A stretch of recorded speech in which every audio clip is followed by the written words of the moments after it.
Hi guys, Patch Drury, board certified hypnotherapist, professional dream analyst.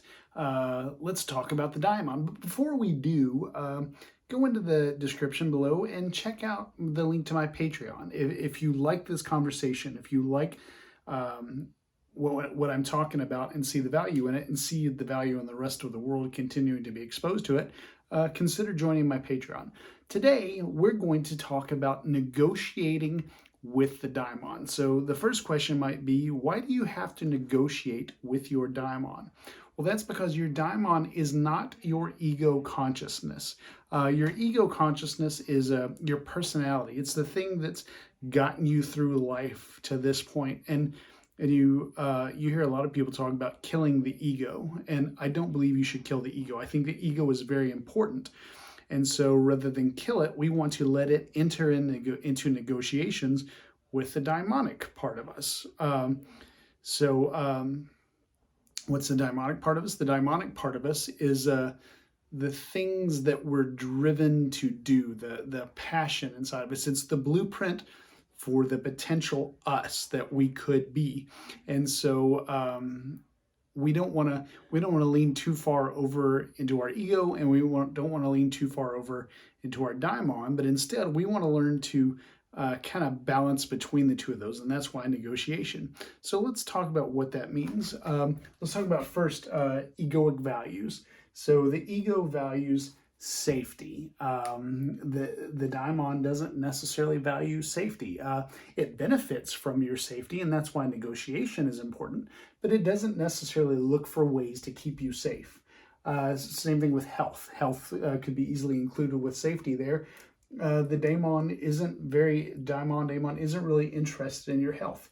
Relationships. We all hopefully have relationships that are valuable and important to us. The daimon may be able to exploit those from time to time, but it doesn't necessarily focus on them. Status. A lot of us care about how we're seen by other people and how we're seen by the world, and where on a particular hierarchy we exist. Daimon doesn't give a shit about that. Comfort. The daimon doesn't ever sit and think, let's figure out a way so that by the end of the day, you can sit on the couch and watch, Tiger King. What do kids watch these days? I don't know. That's not among the things that the daimon cares about. Wealth. Wealth is awesome. Wealth gives you a lot of leeway to do some things, and it gives you a runway to do some things, but the daimon does not necessarily care about your wealth. Although the same with relationships and safety and all that stuff, it can exploit those things for its own end, but it doesn't seek to create those things. What does the daimon value? The daimon, it values causality. So when our daimon appears in our life, we get creative. We start creating things, and I don't want you to get stuck in thinking about causality and creativity is just artistic. Causality and creativity can express themselves a lot of ways. Hospitality or love or kindness.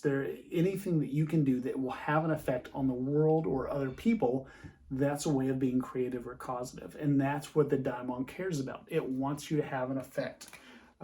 Expression.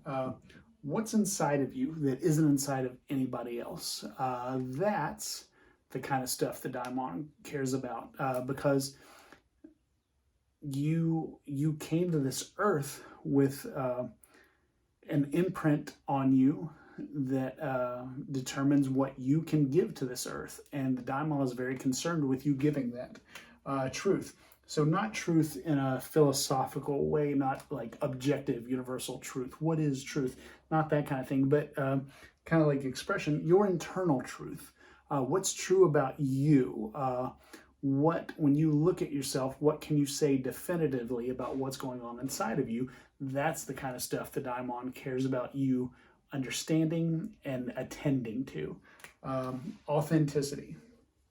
Authenticity is one of my values. I try in these videos to be very authentic. I want you to feel like when you're watching these videos that like, oh, I know that guy, I like that guy, or I feel like I know that guy and I don't care for him. Either one's fine with me.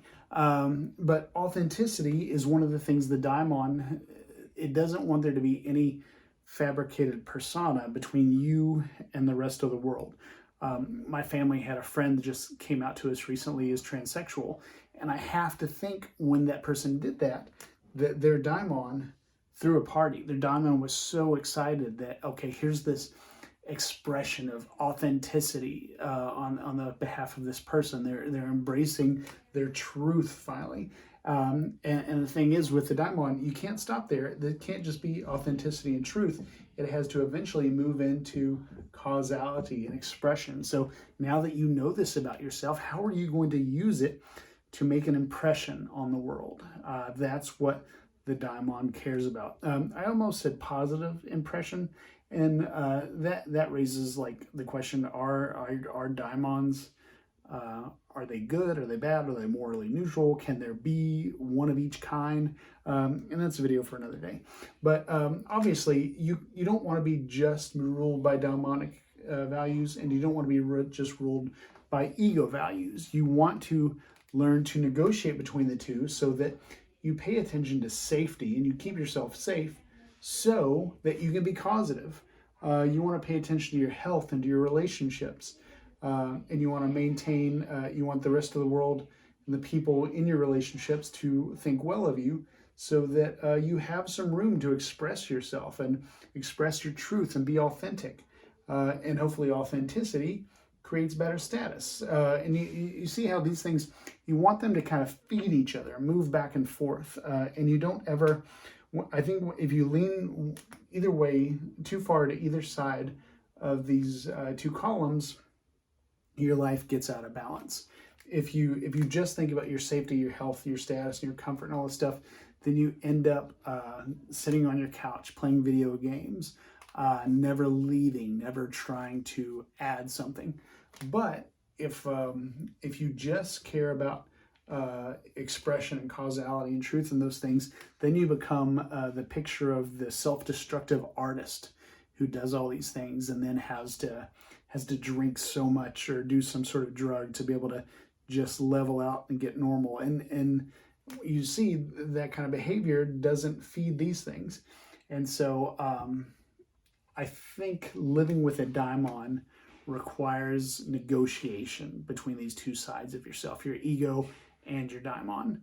And I've been thinking about this a lot. And so it's kind of on my mind. I would love, love, love to hear some thoughts about this in the comments. How well are you living with your daimon? Do you tend to lean more towards egoic values or towards daimonic values? And where have you seen that preference have a positive or negative effect in your life? At different points in my life, I have been way too far over here. And in other parts of my life, I have been way too far over here. And I have found that when I'm too far over here, kind of like in my last video where I was talking about my son freaked out because he wasn't able to achieve this picture that he had in his head. Being over here ends up leading to disappointment a lot because and negative headspace because you're not able to fulfill what you're trying to create in the world. So that's why this becomes important because, yeah, you couldn't create everything, but, go spend some time with your friends. Go for a jog. Relax on the couch. And that stuff fuels your efforts to be causative. So anyway, I particularly like this discussion. So I would love for you guys to take part and tell me your thoughts.